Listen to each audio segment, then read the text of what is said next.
تو اللہ تعالیٰ نے 7 حکم فرمائے ہیں، جن میں سے 6 حکم والدین کے لیے ہیں اور 1 حکم صرف اپنے لیے ہے۔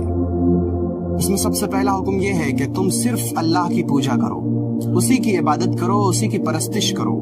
اور دوسرا حکم کہ والدین کے ساتھ اچھا سلوک کرو۔ تیسرا حکم کہ اگر ان میں سے کوئی ایک یا دونوں بڑھاپے کو پہنچ جائیں تو تم ان کو اف بھی مت کہو۔ چوتھا حکم کہ ان کو مت جھڑکو۔ پانچواں حکم کہ ان سے اچھی بات کرو۔ اور چھٹا حکم کہ ان کے لیے رحمت کے بازو کو جھکا کر رکھو، یعنی ان کے لیے بہت نرم بن کر رہو۔ اور 7واں حکم کہ ان کے لیے دعا کرو کہ اے اللہ میرے والدین پر ایسے ہی رحم فرما جیسا کہ انہوں نے رحم سے مجھے بچپن میں پالا اور پوسا ہے۔ ایک دوسری آیت میں دیکھیے اللہ کا فرمان ہے وَاعْبُدُوا اللَّهَ وَلَا تُشْرِكُوا بِهِ شَيْئًا وَبِالْوَالِدَيْنِ إِحْسَانًا، کہ اللہ کی عبادت کرو، اس کے ساتھ کسی کو شریک مت ٹھہراؤ، اور والدین کے ساتھ اچھا سلوک کرو۔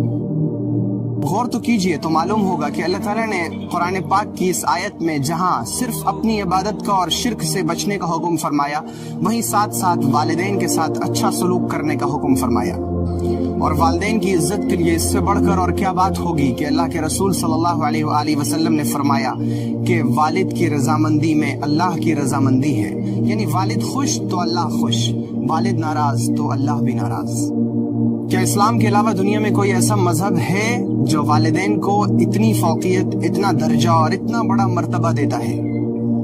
دیکھیے ذرا حضرت عبداللہ ابن مسعود رضی اللہ تعالی عنہ نبی پاک صلی اللہ علیہ وآلہ وسلم سے دریافت کرتے ہیں، یا رسول اللہ سب سے بہترین، سب سے افضل عمل کون سا ہے؟ حضور نے فرمایا نماز کو اس کے وقت پر پڑھنا، اور اس کے بعد والدین کی فرما برداری، اور پھر اللہ کے راستے میں جہاد کرنا۔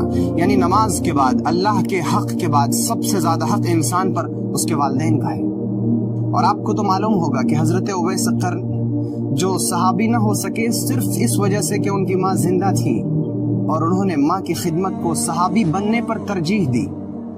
ایک صحابی رسول پاک علیہ الصلوۃ والسلام کی خدمت میں حاضر ہوئے اور جہاد کی اجازت لینے لگے، یا رسول اللہ میں جہاد میں جانا چاہتا ہوں لیکن میری ماں زندہ ہے۔ تو حضور علیہ الصلوۃ والسلام نے فرمایا کہ تم جہاد میں مت جاؤ، بلکہ تم اپنی ماں کے ساتھ اچھا سلوک کرو، ان کی خدمت کرو۔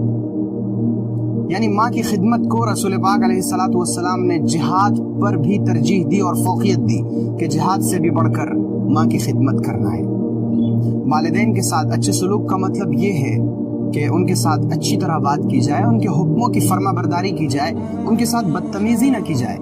اگرچہ ماں باپ ظلم کریں تو بھی اولاد کے لیے یہ جائز نہیں کہ وہ اپنے والدین کے ساتھ بدتمیزی کریں۔ ایک صحابی نے رسول پاک علیہ الصلوۃ والسلام سے یہی سوال پوچھا، یا رسول اللہ آپ والدین کے ساتھ حسن سلوک کا اور اچھے معاملے کا حکم فرماتے ہیں، اگر کسی کے والدین اس پر ظلم کریں تو اس کا کیا؟ تو حضور علیہ السلام نے فرمایا وَإِن ظَلَمَاهُ، اگرچہ والدین اولاد پر ظلم کریں تو بھی اولاد کو بدتمیزی کی اجازت نہیں ہے۔ اور اس کی وجہ یہ ہے کہ جب والدین بوڑھے ہو جاتے ہیں تو ان سے صبر اور تحمل اور برداشت آہستہ آہستہ رخصت ہونے لگتا ہے، اور وہ چڑچڑے پن کا شکار ہو جاتے ہیں اور ان کو چھوٹی چھوٹی بات پر غصہ آنے لگتا ہے۔ تو پھر تقاضا یہ ہے کہ جس طرح انہوں نے ہمارے بچپنے میں ہمیں ہماری ہر طرح کی شرارتوں کے باوجود بہت محبت سے اور پیار سے رکھا، پالا، پوسا اور جوان کیا، تقاضا یہ ہے کہ ان کے بڑھاپے میں ہم بھی انہیں پالیں اور پوسیں۔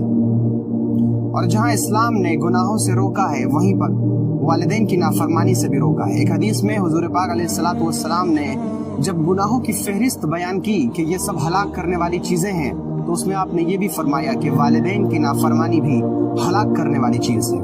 اور یاد رکھا جائے کہ والدین کو ستانے کا عذاب انسان کو اس دنیا میں ہی مل جاتا ہے، اور وہ اس وقت تک نہیں مرتا جب تک کہ اپنے والدین کو ستانے کا عذاب نہ چکھ لے۔ اور آپ تو جانتے ہوں گے کہ ایک صحابی رسول صلی اللہ علیہ وآلہ وسلم کی موت کا وقت تھا اور ان کے منہ پر کلمہ نہیں آ رہا تھا، وہ کلمہ نہیں پڑھ پا رہے تھے۔ رسول پاک علیہ الصلوۃ والسلام کو خبر دی گئی تو آپ علیہ السلام تشریف لائے۔ جب آپ نے بھی یہ منظر دیکھا کہ وہ کلمہ پڑھنا چاہتے ہیں لیکن ان کے منہ سے کلمہ ادا نہیں ہو رہا ہے، تو آپ نے معاملے کی تحقیق فرمائی تو معلوم ہوا کہ یہ اپنی بیوی کی وجہ سے اپنی ماں کو ناخوش کر دیتے تھے۔ ان کی ماں کو آپ علیہ الصلوۃ والسلام نے بلایا اور ان سے فرمایا کہ اسے معاف کر دو، لیکن اس ماں نے اسے معاف کرنے سے انکار کر دیا۔ تو حضور نے اپنے صحابہ کو حکم دیا کہ جاؤ لکڑیاں جمع کرو، ہم اسے جلا دیں گے۔ جب ماں نے یہ سنا